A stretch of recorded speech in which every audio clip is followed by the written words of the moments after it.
This piece originally appeared on BillMoyers.com. Don't let it be said that Donald Trump is clueless, mendacious, chaotic, vicious, disgusting and arguably psychopathic. Yes. Supply your own examples from the past week. Say, bragging about crowd sizes and attacking Barack Obama at the Boy Scout Jamboree, urging police not to be too nice when throwing thugs into paddy wagons, and later claiming he was kidding, tweeting Reince Priebus into oblivion. From the trademark slogan "You're fired" to "Please don't be too nice." Is this progress in presidentiality? Only if the Marx Brothers had lived to write a sequel to Duck Soup starring John Belushi as Anthony Scaramucci. But cluelessness doesn't explain why truth reels in the United States. Trump gets all too many clues from delusional sources. He rubber-stamps a mental agenda drawn up by Rupert Murdoch, Sean Hannity, Breitbart News, Alex Jones, Tucker Carlson, Mike Cernovich, AL, and the Republican politicians who share their wavelength. Trump sops up their horror stories, then barks, tweets, brays and pumps them back out to be amplified in turn on talk radio, Fox News and the other conduits of what I have been calling the voices of right-wing extremism, aka the vortex. What happens next is a positive feedback loop. Garbage begets garbage. The birthers, Whitewater, Travelgate and Vince Foster, conspiracy theorists, death panel enthusiasts, lock her up chanters, scientist haters and other flat earth factions gulp down the Kool-Aid, panicking those Republican members of Congress who haven't already swallowed. Sometimes Trump reacts almost instantaneously, as with the Swedish riot that wasn't last February. You may recall that, having watched a Fox News documentary about immigrant violence in Sweden, he told an adoring rally the next day, "Look at what's happening last night in Sweden," vaguely suggesting some dire incident, a riot or, perhaps a terror attack. There was no riot the previous night, there was the Fox News show. As the BBC commented, the statement about a particular incident on Friday night baffled Swedes, including former Conservative Prime Minister Carl Bildt, who tweeted, "Sweden terror attack, what has he been smoking? Do these spikes of hysteria matter? In a word, yes." As each panic wave subsides, it leaves a residue of delusion. Over time, the residue tends to acquire one stratum after another. Even refutations and denials can fuel the belief that there's a controversy, an issue. Since the right's paranoid system churns incessantly, a huge and well-represented public has crystallized over the decades. It's not necessarily a majority on one issue or another, but it has hardened into a permanent critical mass that forces reason into a corner. The flat earthers set an agenda that often enough infects the mainstream media as well as the vortex. What is ludicrously called the debate remains warped even if the scarred-up party of reason does, for a time, prevail, as when, last week, thanks to 3 defections, Mitch McConnell failed to bulldoze Obamacare into oblivion. So as not to get lost in the particular lunacies of the last week, which by the time this piece appears will likely have been bumped aside in favor of the next round, let's consider in some detail a single case study of a hoax with long legs, a continuing story, one that promises grave consequences for democracy: Trump's claim that he would have won the popular vote had it not been for voter fraud. In addition to winning the Electoral College in a landslide, I won the popular vote if you deduct the millions of people who voted illegally. Donald J. Trump at Real Donald Trump, November 27, 2016. So he tweeted on November 27. "This was no idle and groundless boast, this was a fantasy with a history, and it's nowhere near dead."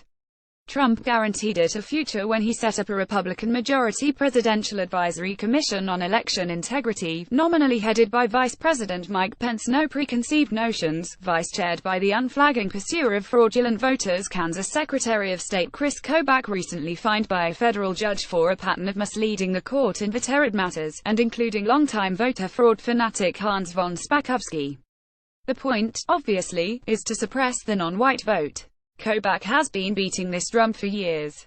Trump's immediate source for his Roswell, New Mexico level claim about 3 million non-citizen votes, let alone God knows how many other cases of voter fraud, seems to have been an interview conducted by CNN's Chris Cuomo on the day of Trump's tweet with a gentleman named Greg Phillips. Phillips is a longtime hunter for vote fraud in Texas, Alabama, and Mississippi. In 2016, he tweeted that no matter what Obama or anyone else says, the only entity that hacked election systems was Obama's Department of Homeland Security. Jumper at JumpVote December 30, 2016, and that so word amongst my spook friends is the Israelis impersonated the Russians. Jumper at JumpVote December 18, 2016. Phillips works with an organization called True the Vote, which began as a Tea Party offshoot dispatching white poll watchers to mostly black precincts in Houston. In 2010, as Mariah Blake wrote in The Atlantic, they deployed hundreds of observers to minority neighborhoods in and around Houston, where they gathered more than 800 complaints of improper voting.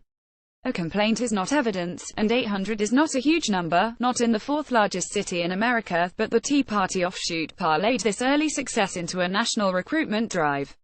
By 2012 they claimed to have trained 1 million poll watchers nationally, and Von Spakovsky spoke at their convention.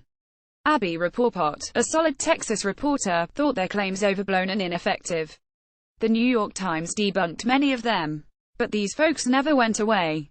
They're back. On his CNN show, Cuomo cited a Phillips tweet 16 days earlier, which ran as follows. But an hour after the Cuomo-Phillips piece said, Trump credited Phillips and applauded his study. Greg Phillips and crew say at least 3 million votes were illegal. For a study in the dynamics of the vortex feedback loop, watch closely the bouncing ball. Phillips said his group had collected evidence that millions of illegal votes had been cast in 2016, but refused Cuomo's repeated attempts to elicit some evidence. He needed months to prepare a public report, he said. When Cuomo noted truthfully that he'd put out his numbers before the final vote results were in, Phillips, unfazed, said we are as precise as we need to be.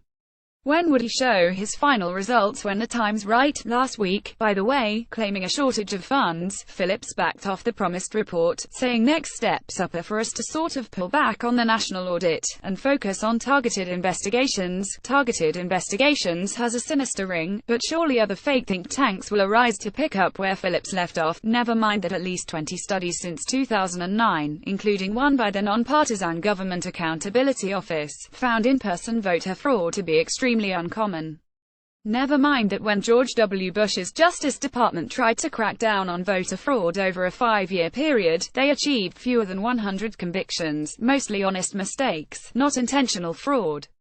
In the words of NYU's Brennan Center, most reported incidents of voter fraud are actually traceable to other sources, such as clerical errors or bad data matching practices.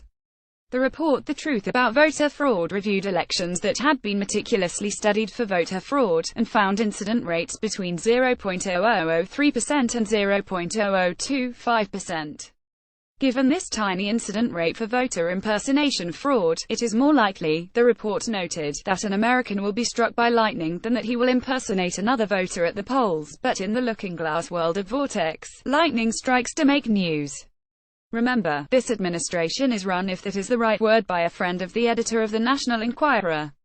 So unsurprisingly, the Republican crowd snaps to attention. When Trump declares himself the winner of a phantom popular vote, his voters are inclined to believe him. According to a Morning Consult Politico poll, more believe that Trump won the popular vote 49% than believe the truth, that Clinton won 40%. As one Trump surrogate put it, Mr. Trump's tweets, amongst a certain crowd, a large part of the population, are truth. The majority of Trump voters who think he won the popular vote may or may not be precisely the 51% of Republicans, or the 52% of Fox News viewers, who in 2015 believed that weapons of mass destruction had been found in Iraq. They may not include all the 41% of Republicans who affirmed last August that they did not believe Barack Obama was born in the United States, or some of the additional 31% who weren't sure.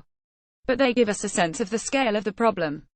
So the party of delusion and panic rolls on, a cement mixer endlessly churning up new material.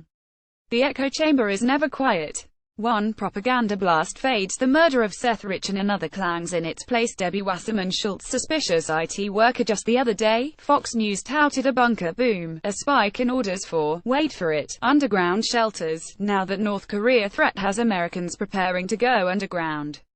The article cites two Bay Area sources, both anonymous, who say they've ordered shelters. The rest of the piece dwells on one company's sales to Japan. Breitbart, for its part, front page, 20-time deportee moves to sanctuary city, allegedly rapes 65-year-old woman. The din is constant. But this stuff is music to the ears of the true believers. For in the words of political scientists Matt Grossman and David A. Hopkins, the conservative movement simultaneously undermined popular faith in both mainstream academe and journalism among its supporters, building and reinforcing Republican reliance on alternative ideological information sources. Although conservative elites long viewed academe and journalism as hostile to their politics, it required a sustained effort to transmit that distrust to their public supporters and to promote their alternatives. Declining public approval of academics and journalists coincided with the rise of alternative sources on the right that popularized ideologically motivated criticisms of these professions. Previous research shows how distrust of the news media helped to fuel conservative alternatives, which in turn gave rise to more media distrust. In the recent book, Asymmetric Politics, Grossman and Hopkins point out that, by way of contrast, the left has huddled close to establishment media and sources that often implicitly flatter the democratic worldview but do not portray themselves or their consumers as engaged in an ideological conflict. In other words, while the right was going full blast, the mainstream bent over backward to prove it was the last recourse of objectivity. It lamely played the game of both-sidesism. Now, at last, the best have joined the resistance, compelled by a commitment to truth and a sense of decency to look, at times, like Steve Bannon's nightmare opposition party.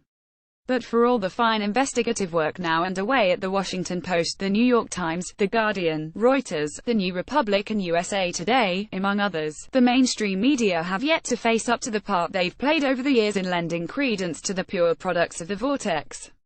As Paul Krugman reminds us unceasingly, they fail to challenge the transparently false notion that, in the 72 years since Harry Truman called for socialized medicine, the Republicans have ever offered a plan to improve healthcare.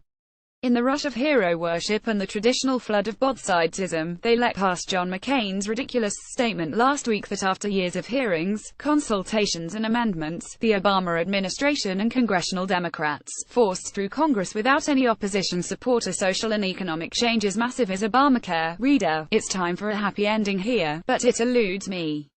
Even if Trump falls from power, even if the Democrats bounce back in 2018 and 2020, even if the post-Ailes Murdoch empire decomposes once patriarch Rupert leaves the scene, the lust for untruth is a feature of the media landscape till kingdom come. The past cannot be unwritten, though Fox News will try. The party of delusion and panic may be contained, but it is here to stay. Sad.